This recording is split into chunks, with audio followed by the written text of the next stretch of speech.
sebuah kekejaman yang luar biasa yang dilakukan oleh para penuduh ijazah Pak Jokowi ini, dan itu sangat menyakiti hati Pak Jokowi dan keluarganya, adalah ketika mereka melakukan live streaming di makam keluarga Bapak Joko Widodo. Itu benar-benar menyakiti, dan pengacara Pak Jokowi mengatakan itu adalah sebuah tindakan yang benar-benar kejam yang dilakukan. Ya, kelihatan ketika mereka melakukan itu, kelihatan diam-diam saja, tapi itu adalah sebuah hal yang dianggap oleh Pak Jokowi adalah sesuatu yang kejam dilakukan. Ini disampaikan oleh pengacara Bapak Jokowi di acara televisi. Kita saksikan sama-sama, teman-teman. Masih ingat kekejaman luar biasa Roy Suryo CS? Mereka live di pemakaman. Bagaimana pendapat Anda? Yang luar biasa. Mereka kekejaman yang luar melakukan biasa. online live. Ada kekejaman yang luar biasa. Ada kekejaman yang luar biasa. Online live di pemakamannya Ibu Pak Jokowi. Apakah itu tidak merugikan? Mengatakan ini dan itu, saya nggak usah menyampaikan lah. Menyakitkan loh. Sampai begitu. Apa urusannya ijazah dengan dia harus live di dalam di pemakaman, tempat pemakaman? Apa urusannya? Ada kata-kata ibu sambung dan sebagainya. Apa urusannya? Apa kesana analisa mereka? Artinya ada dugaan fitnah dan upaya pencemaran nama baik, dan juga ada informasi teknologi yang dimainkan. Kan tinggal kita, kenapa saya bilang ada informasi teknologi? Dia broadcast kok. Yang kita bawa itu adalah file ITA. Jadi gimana kita mau mengatakannya? Jadi ya kita ada aduan, kita sampaikan bukti awalnya, diperiksa di penyelidikan, ditemukan adanya peristiwa pidana, naik ke penyidikan, ditemukan adanya tersangka, dilimpahkan kemarin, dilimpahkan lagi ke pengadilan, selesai. Ya teman-teman ya, siapa yang gak sakit hati coba jika mereka melakukan hal seperti itu, live streaming, broadcast di makam keluarga kita, lantas kemudian di sana mereka membangun hipotesis yang mengatakan itu bukan orang tua kandung Pak Jokowi. Itu jahat sih teman-teman ya.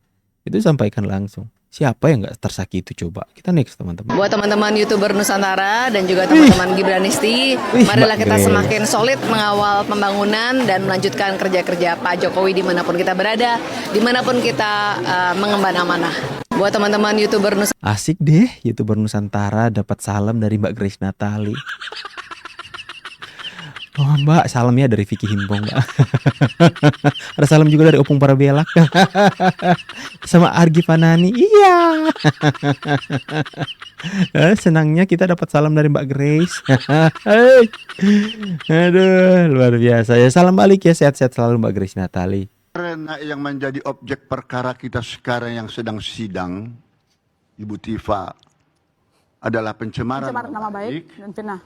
Pencemaran nama baik dan fitnah itu kan muncul akibat adanya penelitian ilmiah atau secara akademis oleh para terdakwa ini tanpa menilai atau meneliti langsung fisik ijazah asli yang sedang dipegang oleh Pak Jokowi.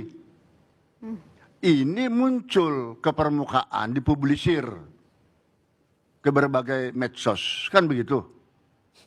Sehingga banyak pihak-pihak yang merasa terprovokasi. Dan berdampaklah kepada Pak Jokowi merasa dirinya, loh kok dicemarkan nama baikku ini, harga diriku, martabatku. Kemudian, loh ijazah ini kan asli, tapi kok seolah-olah bahkan ada kesan 99,95% katanya itu palsu. Bukankah yang menyatakan itu asli atau tidak itu sesungguhnya Universitas Gadjah Mada? Itu dulu karena dia yang menerbitkan ijazah itu. Kemudian bisa juga lewat putusan pengadilan yang sudah mempunyai kekuatan hukum tetap. Nah sekarang apakah sudah ada yang menggugat ijazah Pak Jokowi ini ke pengadilan? Kan belum ada masalah keaslian tidaknya. Ini baru penelitian oleh kedua tersangka ini, terdakwa ini. Makanya mereka sekarang dihadapkan di persidangan untuk membuktikan kebenaran daripada tuduhan-tuduhan mereka itu, dan itu sudah diwakilkan seperti yang dibilang abang kita tadi lewat jaksa JPU. Jadi hak bicara daripada Ibu Tifa sekarang tidak ada. Dia hanya terdakwa di situ. Menurut pasal 240 KUHP nasional, itu keterangan Hakim tinggi terdakwanya nih. berlaku bagi dirinya sendiri karena sudah diwakilkan oleh JPU. Bahkan sekalipun saudara Tifa mengaku, saya tidak ada maksudku mau menghina atau mencemarkan nama baik Pak Jokowi, atau saya tidak maksud saya seperti itu, misalnya seperti itu dikatakan, itu biarlah hakim yang menilainya apakah betul apa tidak. Satu-satunya saksi ada chart atau yang meringankan untuk menolong dia. Tetapi yang berbicara di sini adalah jaksa pasti pada umumnya akan menuntut dia bersalah. Tak mungkin jaksa menuntut bebas terdakwa. Karena dakwaan pasal, unsur-unsur yang harus diuraikan oleh baik majelis hakim apapun jaksa juga itu kan apakah masih menggunakan 310 atau 311 yang sekarang di KUHP baru itu 433 434 ya. Apakah itu terserah, tetapi yang pasti paling banter kalau dia menggunakan saksi meringankan, menyatakan bahwa dia tidak bersalah. Jadi kami tadi terhina, terbanting ya. Jadi soal KPK itu seperti, seperti siapa gitu loh ya. Kita datang dengan baik-baik, kemudian katanya harus membuat surat dulu Pak. Suratnya beberapa hari kita pertimbangkan. Itu kan luar biasa ya.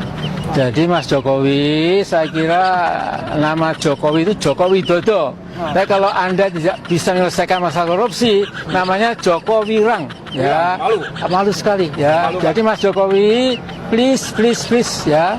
Kita sama-sama rakyat, Bung, ya. Jangan mentang-mentang, ya. Rakyat sudah marah, apapun akan jebol insya Allah. Ya. Amin. Rakyat yang mana, Pak? Pertanyaannya rakyat yang mana ya? Pak Amin ini kebiasaan merubah-rubah nama orang lain, merubah-rubah nama Pak Jokowi. Nama Pak Jokowi Dodo dirubah jadi Jokowi Reng. Hati-hati loh Pak, ada ada hukum tabur tuai. Kalau Anda suka merubah nama orang lain, bisa-bisa netizen juga ikut merubah-rubah nama Anda. Nanti ada lagi di kolom komentar tulis merubah-rubah nama Pak Amin. Gak boleh ya teman-teman ya. Kita bacakan dulu komentar netizen. Saya suka tergelitik dengan komentar-komentar netizen ya. Ada yang komen, Pak Amin selamatkan negeri.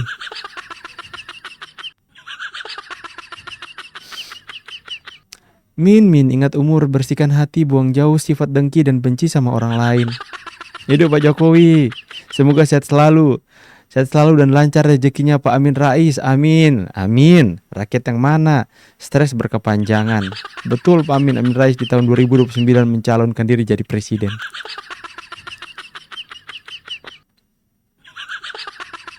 Sejauh ini, ayo, jika Pak Amin benar-benar merasa diri ini itu mewakili rakyat Indonesia, ayo Pak Amin, maju ada jadi presiden. Kita lihat pengaruh Bapak.